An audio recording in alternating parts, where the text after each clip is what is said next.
পরিস্থিতি মানুষকে অনেক কিছুই শিখিয়ে দেয়। যেহেতু আমি গ্রামে গৃহবধূ, অল্প টাকার মধ্যে প্রতিদিন কিভাবে সংসারটা চালিয়ে থাকি সেটাই আপনাদের সঙ্গে শেয়ার করব। আর সংসারের কাজকর্ম সে তো আছেই। আর তার আগে আমার পরিচয়টা দিয়ে নিই। নমস্কার বন্ধুরা, কেমন আছেন আপনারা? নিশ্চয়ই খুব ভালো আছেন। আমিও বেশ ভালো আছি। বেঙ্গলি ব্লগার অনুতে আপনাদের সকলকে জানাই মন থেকে অনেক অনেক স্বাগত। সকাল শুরু মানেই প্রতিদিন ওই একই চিন্তা, কি রান্না বান্না হবে, কি খাওয়া দাওয়া হবে। তো সেই কারণেই জমির দিকে চলে এসেছিলাম। এই যে আমাদের পটল জমি দেখতে পাচ্ছেন আপনারা, তো এখান থেকেই কিছু পটল আজকে নিয়ে যাব রান্নার জন্য। আর কি কি রান্না হবে সে তো আপনাদেরকে আস্তে ধীরে বলতেই থাকবো। তবে চারিদিকে দেখেছেন সবুজ আর সবুজ। এখন যেহেতু পাট তিল এইসবের সময়, তাই চারিদিকটা ভীষণ সবুজে মানে আচ্ছাদন পড়ে রয়েছে। মনে হচ্ছে যেন মা ধরিত্রী একটা সবুজ চাদর গায়ে জড়িয়ে আছেন। তো যাই হোক, এখান থেকে আমি কিছু পটল তুলে নিচ্ছি আর পাতাগুলো হাত দিয়ে দেখছিলাম যে মাটিটা যেহেতু অনেকটা শুকিয়ে গেছে, তাই জলের প্রয়োজন পড়েছে। কেননা পাতাগুলো যেন একটুখানি শুকনো শুকনো লাগছে, সেটাই একটুখানি দেখে নিচ্ছিলাম। কয়েকদিন প্রচণ্ড পরিমাণে রোদ্দুর উঠছে, আর যেহেতু এই যে আগাছাগুলো পরিষ্কার করা হবে সেই কারণে জল দেওয়া হচ্ছে না। কিন্তু আবার ওই যে জল না দেওয়ার ফলে গাছগুলোও যেন একটুখানি ঝিমিয়ে ঝিমিয়ে আসছে, সেটাই আপনাদের সঙ্গে শেয়ার করছিলাম। আর ভালোই পটল ধরেছে মোটামুটি, তবে বাজারে নিয়ে যাওয়ার মতো অতটা না ধরলেও ভালোই পটল ধরেছে। তো দেখুন, জমি থেকে আসতে না আসতেই কী কাণ্ড দেখলাম। আপনাদের দাদাভাই গিয়েছিল আর একটা জমিতে, সেখানে হয়েছে কুমড়ো। তো সেখান থেকেই এক বস্তা কুমড়ো পেরে কেটে নিয়ে এসেছে। তো সেইগুলোই এখানে রেখেছে আর বলছে কিভাবে রাখা যাবে, কোথায় রাখা যাবে, সেটাই নিয়েই আলোচনা করছিলাম। ভাবলাম আপনাদের সঙ্গেও একটুখানি দেখিয়ে দিই। আর কি কি রান্না করব সেই জোগাড়টাও করে নিয়েছি। কুমড়ো ফুল আছে, পটল ভাজা হবে, আর তার সঙ্গে কুমড়ো শাক, আলু আর ঝিঙে কেটে নিয়েছি, সেটাই চচ্চড়ি করব। তো আমরা গ্রামের মানুষ এইভাবেই কিন্তু একটুখানি বুদ্ধি করেও কম খরচে সংসারটা একদিন চালিয়ে নেওয়া যায়। মাছ মাংস ছাড়াও আশেপাশের যে সমস্ত শাক সবজি আছে সেগুলো দেখে শুনে তুললে বেশ একটা সুন্দর সারা দিনের খাওয়া দাওয়ার হয়ে যায়। তো যেহেতু জমি থেকে কুমড়ো ফুল আনা হয়েছে, কুমড়ো শাক আনা হয়েছে, অতএব টাকাটাও খরচা হয়নি। কেন এই কারণে বলছি যে অল্প খরচের মধ্যেও কিন্তু সংসারটা চালানো যায়, সেটাই আমি বোঝাতে চাইছি। জানি না কথাবার্তার মধ্যে হয়তো ভুল ত্রুটি অনেক কিছু হতেই পারে, তবে যদি কোনো ভুল কথা বলে থাকি তাহলে আপনারা নিজ গুণে ক্ষমা করবেন। আর কোনো কারণে যদি আমার ভিডিওটা ভালো লেগে থাকে তাহলে প্লিজ চ্যানেলটা সাবস্ক্রাইব করে আমার পাশে থাকবেন। আর অবশ্যই একটা মিষ্টি কমেন্ট করবেন, যাতে নতুন নতুন ভিডিও তৈরি করার অনেকটা উৎসাহ পাই। আপনাদের সঙ্গে কথা বলতে বলতে সংসারের অনেকটা কাজ এগিয়ে নিয়েছি। জানালা দরজা খুলে বিছানাপত্রগুলো গুছিয়ে নিচ্ছি। আসলে প্রতিদিন কাজকর্মগুলো গুছিয়ে তো নিতেই হয়। তো যা গরম পড়েছে তাতে সকাল সকাল সমস্ত কাজ গুছিয়ে নেওয়ার চেষ্টা করি। তবে আজকে প্রচণ্ড পরিমাণে ঝোড়ো হাওয়া দিচ্ছে। তবে এটা শুনছি যে বিকেলবেলা নাকি কালবৈশাখী ঝড় উঠবে, জানি না আদেও হবে কিনা। তবে ফোনেতে দেখাচ্ছে যে কালবৈশাখী ঝড় হলেও হতে পারে। তো এখানে বিছানার চাদরটা কালকে গায়ে দিয়েছিল, যেহেতু সারা রাত এসি চলেছে, ছেলে ছিল এই ঘরে। তো সেই কারণেই আমাদের একটা হালকা পাতলা চাদরের প্রয়োজন পড়েছিল, সেটাই বের করে নিয়েছিলাম আর সেটা গুছিয়েও রাখলাম। আর যেহেতু একটা ঘরেই এসি আছে, তো সেই কারণেই এই ঘরটার মধ্যেই সময় থাকা হয়। কেননা এই যা গরম, আলাদা আলাদা ঘরে থাকাটা সত্যি খুব কঠিন। কেননা পাখা চালিয়ে তো একদমই থাকা যাবে না, যা গরম পড়েছে। তো এই যে কিছু জামা কাপড় কাচা ছিল, সেগুলো ভাবলাম যে একবারে গুছিয়ে আলমারির মধ্যে তুলে রাখি। ওই যে দিদির বাড়ি গিয়েছিলাম, বা বাকি আমার কয়েকটা কুর্তা বাইরেই পড়েছিল।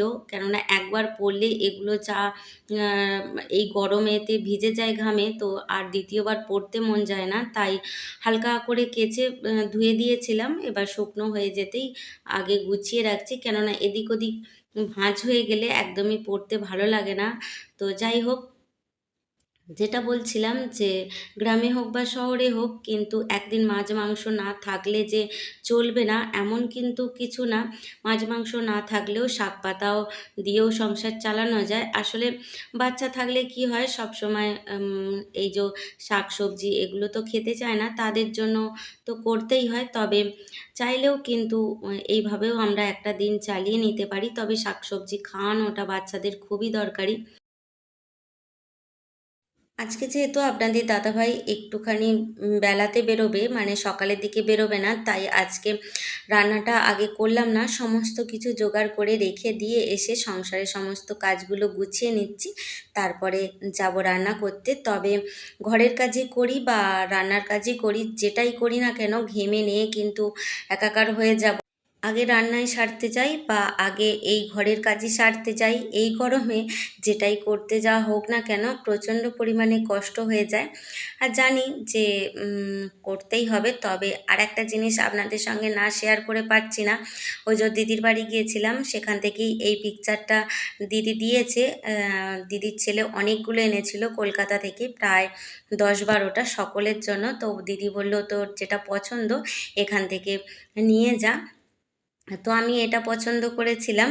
তো কেমন হয়েছে পিকচারটা অবশ্যই জানাবেন। আর কোথায় লাগাবো সেটাও জানি না, তবে ঠিক করব যে কোথায় লাগাবো। আর এদিকে মানি প্ল্যান্টের গাছটা বেশ কিন্তু তরতাজা রয়েছে, আসলে ঠান্ডার মধ্যে রয়েছে বলে ভালোই রয়েছে। এখনও সেইভাবে শিকড়ের গ্রোথ হয়নি, তবে পাতাগুলো যে খারাপ হয়ে গেছে তা কিন্তু না। আজকে একটুখানি জলটা পাল্টে দিলাম, যাতে জলের পরিমাণটা না কম থাকে। আর এই ছোট্ট ফুলদানিটা এটা অনলাইনে অর্ডার করেছিলাম, তবে ফোনেতে দেখতে ভালোই লাগছিল।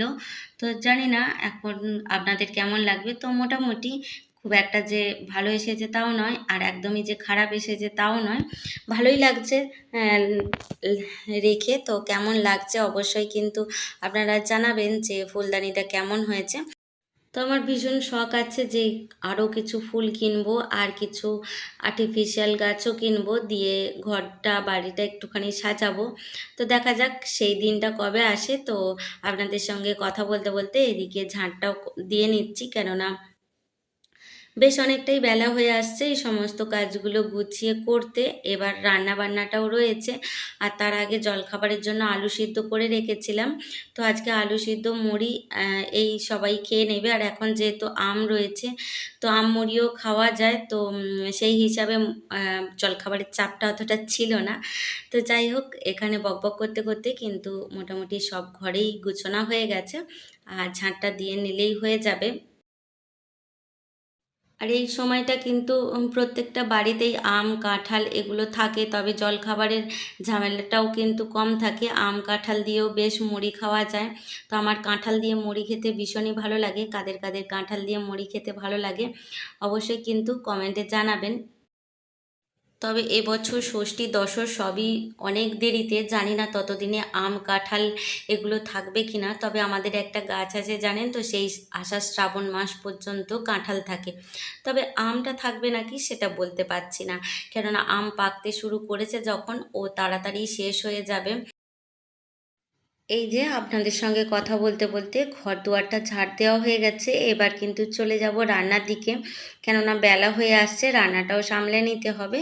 তো এই যে চলে এসেছিলাম নিচের ঘরে একটুখানি রেস্ট নিয়ে এক গ্লাস শরবত খেয়ে, তারপরে লেগে পড়েছি রান্নার কাছে। আনাজটা কোটা ছিল বলে খুব সহজেই রান্নাটা কিন্তু শুরু করতে পেরেছি। তো এখানে পটলগুলো ভেজে নিচ্ছি, আর পটলগুলো আমার ছেলে খুব খেতে ভালোবাসে পটল ভাজা, তারই পছন্দের রান্না বান্না চলছে যদিও। আর এখানে কয়েকটা কুমড়ো ফুল ছিল, সেগুলোরই বড়া করে নিচ্ছি। আসলে ওই যে পটলের তেলটার ওপরে দিয়েছিলাম, সেই কারণেই একটুখানি কালো কালো হয়ে গেছে, তবে বেশ সুন্দর খেতে হয়েছিল, বেশ মুচমুচে আর খুব মিষ্টি লাগছিল, যেহেতু কুমড়ো ফুলটা একদমই টাটকা ছিল সেই কারণে। তবে বেসমের সঙ্গে যদি একটুখানি চালের গুঁড়ি দিতে পারতাম তাহলে মনে হয় আরও মুচমুচে হতো এই ফুলের বড়াটা, তবে সেটা ছিল না বলে সেটা দেওয়া হলো না। তো এই বেসম দিয়েই ভেজে নিয়েছিলাম, এর মধ্যে আর বিশেষ কিছু মশলা ছিল না, একটু লবণ, একটুখানি খাবার সোডা একটুখানি দিয়েছিলাম। তো বেশ ভালো লাগছিল, কিন্তু গরম যখন খেয়েছিলাম খুবই ভালো লাগছিল, কিন্তু যখন দুপুরবেলা ভাত খেয়েছিলাম তখন ঠান্ডা হয়ে গিয়েছিল। তখন আসলে যে কোনো ভাজা, পকোড়া এগুলো গরম খেতেই ভালো লাগে। তো যাই হোক, কিছু করার নেই, বয়সটা যখন পরে দিয়েছি সেই কারণেই বলতে পারলাম যে ভালো তো ছিলই, কিন্তু গরম যখন খেয়েছিলাম তখন আরও ভালো ছিল। তো এইদিকে ভাজাগুলো হয়ে গিয়েছে, আর আলু ঝিঙেটা ছকে নিচ্ছি, যেহেতু কুমড়ো শাকের চচ্চড়ি করব। আর এর মধ্যে পটল দিলাম না এই কারণেই যে পটল ভেজেছি বলে, সেই কারণে আর দিলাম না। আর প্রতিবার যেমনই রান্না করি সেইভাবেই সাধারণভাবেই রান্নাটা করে নেব। আর এগুলো তো নিত্যদিনের রান্না, সেইভাবে আপনাদের সঙ্গে রেসিপি শেয়ার করছি না, তবে আমি কিভাবে রান্না করি সেইটুখানি আপনাদের সঙ্গে দেখাচ্ছি। তো আলু ঝিঙেটা ছকে তারপরে শাক আর ডাঁটাগুলো তুলে দিলাম, একটু নাড়াচাড়া করে লবণ, হলুদ, লঙ্কা গুঁড়ো যে পরিমাণে দেওয়ার দরকার সেটুখানিই দেবো। আর সাথে একটুখানি চিনিও দেবো, কেননা কুমড়ো শাকে মিষ্টি মিষ্টি খেতে বেশ ভালো লাগে। আর তেলের মধ্যে পাঁচফোড়ন দিয়েছি, আর তারপরে জলে গুলে নিয়েছিলাম ধনে জিরে, এটাই। তো সেই মশলাটাই কষিয়ে নিচ্ছি, যেহেতু শাকটা সিদ্ধ করে তুলে নিয়েছি, এরপরে এটা দিয়ে সম্বরে দিলেই মোটামুটি তরকারিটা হয়ে যাবে। আর একটুখানি শুকনো শুকনো করে নেড়ে চেড়ে নামিয়ে নেব। তো এইভাবেই কিন্তু অল্প খরচের মধ্যে একটা দিন ম্যানেজ করে নেওয়া যেতেই পারে। সব সময় যে মাছ মাংস থাকতেই হবে তা কিন্তু নয়, শাক পাতা দিয়েও কিন্তু খাওয়া দাওয়াটা হয়ে যায়। তো এই ছিল আজকে রান্না বান্না।